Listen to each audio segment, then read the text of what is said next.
हल्लीच्या स्ट्रेसफुल लाईफमध्ये सगळ्यांनाच कसली ना कसली काळजी, चिंता, भीतीही असतेच. परंतु जेव्हा या भीतीमुळे आपल्याला झोप नीट लागत नाही, जेव्हा आपल्याला जेवण नीट जात नाही, खूप जास्त प्रमाणात विचार येतात, तेव्हा ह्याच भीतीचं, काळजीचं रूपांतर एन्झायटीमध्ये होतं. अशी एन्झायटी आजकाल खूप साऱ्या जणांना सतावत आहे आणि आज आपण त्याबद्दलच जाणून घेऊया. हल्ली एन्झायटी हा खूप परवलीचा शब्द झालेला आहे. खूप जण म्हणतात मला एन्झायटी आहे, मला एन्झायटी वाटते. परंतु एन्झायटी म्हणजे काय हे आपण नक्की समजून घ्या. जेव्हा आपल्याला एखादी एक्झाम असते किंवा कुठेतरी काहीतरी परफॉर्म करायचंय किंवा काय, त्यावेळी आपल्याला थोडी चिंता वाटते किंवा कसं होणार, काय होणार, आपल्याला जमेल का, अशी जी काळजी वाटते, तेव्हा त्याला आपण नॉर्मली चिंता असं म्हणू शकतो. परंतु जेव्हा याचबद्दल जास्त विचार करून आपल्याला झोपही लागत नाही, आपल्याला भूकही लागत नाही, असं जेव्हा जाणवतं, त्यावेळी याला आपण एन्झायटी डिसऑर्डर असं म्हणू शकतो. आणि हे फक्त आपण एक उदाहरण म्हणून बघितलं एक्झामचं किंवा, परंतु असं डेली लाईफमध्ये खूप सारे प्रसंग असतात की ज्यावेळी ही भीती, चिंता, काळजी आपल्या समोर येते. नॉर्मल भीती, चिंता असेल तर माणूस ते आपल्यासाठी चांगले असते, कारण माणूस त्यासाठी तयारी करतो, त्याला फेस करतो आणि ते चांगल्या प्रकारे करायचा प्रयत्न करतो. परंतु जेव्हा ह्याचं प्रमाण अनावश्यकरित्या जास्त वाढलं जातं, तेव्हा त्याचा तुमच्या डेली लाईफवर परिणाम होतो, तुमच्या नातेसंबंधावर परिणाम होतो, तुमच्या कामामध्ये परिणाम होतो, तुम्ही फोकस करू शकत नाही, त्याचबरोबर तुम्हाला वेगळी लक्षणे जाणवतात. त्यावेळी हे एन्झायटी डिसऑर्डर ही खूप त्रासदायक ठरते. त्याची आपण काही प्रमुख लक्षणे आता समजून घेऊया. यातील काही लक्षणे असतात जी दिसत नाही, ती फक्त जाणवतात, की जसं की अतिविचार येणे, अतिविचार करणे,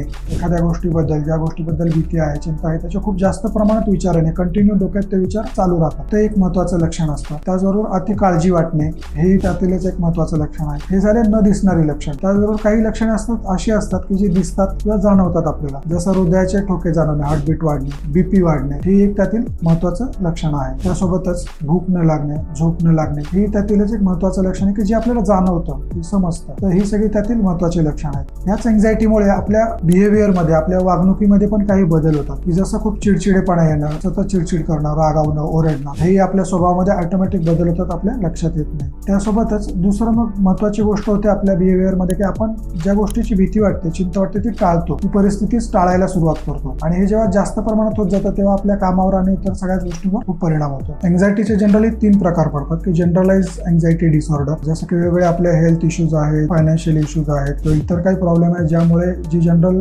एन्झायटी वाटते की ती त्या कारणापुरती वाटते आणि परत माणूस नॉर्मल होतो, त्याला आपण जनरलाइज एन्झायटी डिसऑर्डर असं म्हणतो. त्यासोबतच दुसरा प्रकार आहे पॅनिक डिसऑर्डर, पॅनिक एन्झायटी. म्हणजे एन्झायटीमुळे अटॅक आल्यासारखं होतं, पॅनिक अटॅक आल्यासारखं, की अचानक दम लागणे, अचानक हार्टबीट्स वाढणे, बीपी वाढणे, अचानक खूप घाम येणे, थरथर कापणे अंगात, असे वेगवेगळी लक्षणं जाणवतात आणि अटॅक आल्यासारखं वाटतं. पॅनिक अटॅक, एन्झायटी अटॅक असं आपण त्याला म्हणतो. त्यानंतर तिसरा प्रकार आहे फोबियाज. म्हणजे जेव्हा एन्झायटीचं खूप जास्त प्रमाणात क्रोनिक झालेलं असतं किंवा त्याचा जास्त इम्पॅक्ट झालेला असतो माइंडवरती किंवा ब्रेनवरती, तेव्हा त्याचा फोबिया तयार होतो. म्हणजे एखाद्या गोष्टीची भीतीच मनात निर्माण होते, की ती गोष्ट करायचीच नाही, ते त्याच्या जवळ जायचं आणि नावही घ्यायचं नाही, इथपर्यंत तो फोबिया जातो, ती भीती मनामध्ये जाऊन बसते. तर या वेगवेगळ्या प्रकारांमध्ये आपल्याला एन्झायटी हे दिसून येते. आता आपण एन्झायटीची कारणं जाणून घेऊया. याची फिक्स अशी काही कारणं नाही की एखाद्या कारणामुळे होतेच असं नाही, परंतु बऱ्याच वेळा जी काही कॉमन ऑब्झर्वेशन्स आहेत त्यानुसार जी काही कारणं आढळली जातात ती आता आपण बघूया. एक असतं की फॅमिली हिस्ट्री, की फॅमिलीमध्ये जर मेंटल डिसऑर्डरची काही लक्षणं असतील किंवा अनुवंशिकता असेल त्या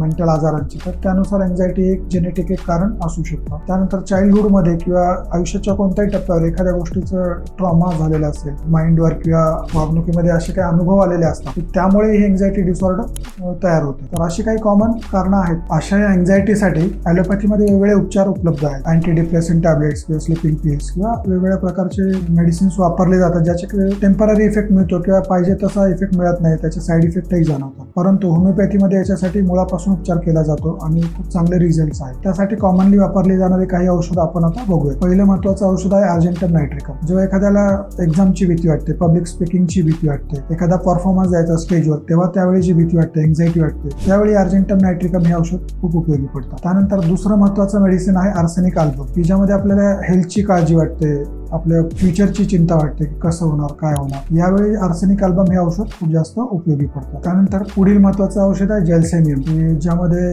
भीती, काळजी, चिंता हे सगळं एकत्र येतं आणि त्यासोबतच अंग थरथर कापल्यासारखं होतं किंवा विकनेस जाणवतो अचानक, त्यावेळी जेल्सेमियम हे औषध आपल्याला उपयोगी पडतं. त्याचबरोबर एखादी बॅड न्यूज ऐकली किंवा एखादी चुकीची किंवा दुःखद घटना ऐकली, त्यावेळी सुद्धा जेव्हा एन्झायटी सारखं वाटतं, त्यावेळी जेल्सेमियम हे औषध आपल्याला उपयोगी पडतं. कालिफॉस हे एक महत्त्वाचं औषध आहे. त्याच्यामध्ये अँझायटीमुळे झोप लागत नाही, सतत स्ट्रेस, टेन्शन, चिंता, विचार, काळजी यासाठी कालिफॉस हे औषध खूप जास्त उपयोगी पडते. त्यानंतर पुढील महत्त्वाचं औषध आहे इग्निशिया, ज्यामध्ये सतत माणूस दुःखी राहतो, डिप्रेस राहतो किंवा त्याचे सडन मूड चेंजेस होत असतात, त्यावेळी इग्निशिया हे औषध खूप जास्त उपयोगी पडतात. यासोबतच अॅकोनाइट नावाचं महत्त्वाचं औषध आहे जे अँझायटी अटॅक मध्ये खूप जास्त उपयोगी पडतं. जेव्हा पॅनिक अँझायटी अटॅक येतो त्यावेळी हे औषध उपयोगी पडतं, अॅकोनाइट. तर ही सगळी आपण महत्त्वाची औषधं बघितली, परंतु ही वापरायची कशी, त्याचे डोसेस कसे असतात हे सगळं आपण तज्ञ डॉक्टरांकडून जाणून घेतलं पाहिजे. त्यांच्या सल्ल्यानेच ही औषधं घेतली पाहिजे.